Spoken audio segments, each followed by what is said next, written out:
আজানের সময় আকাশের দিকে তাকিয়ে একটি দোয়া পড়েন, আপনার সব দোয়া কবুল হবে। আল্লাহর কসম করে বলছি, আল্লাহর কসম করে বলছি, পরীক্ষিত আমল এগুলো শেয়ার করে দিবা। তুমি আমল না করেও সওয়াব পাবা তোমার একটা শেয়ারে। এটি যদি শুনে অন্য কেউ আমল করে তুমি আর সওয়াব পেয়ে যাবা। আজানের সময় যখন আজান হয় তখন আমরা কথাবার্তা বলি, এগুলো অনুচিত।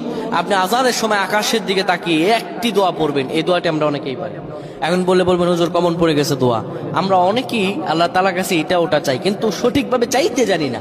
সঠিকভাবে কোনো ব্যক্তি যদি চায় আমার আল্লাহ তাকে দয়া করবেন। আল্লাহ বলেন, বান্দা উদউনি আস্তাজিব লাকুম, আমার কাছে চাও আমি আল্লাহ সব দিয়ে দিব। সুবহানাল্লাহ।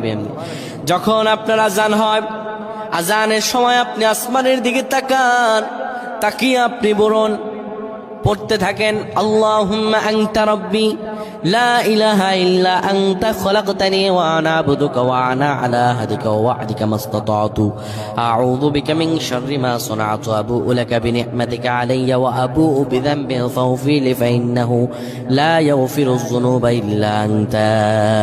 এই সাইয়্যিদুল ইস্তিগফার আপনি পড়েন, ইনশাআল্লাহ আল্লাহ সব দোয়া কবুল করে আপনাকে কবুল আর মঞ্জুর করে নেবেন। পড়েন আল্লাহু আকবার।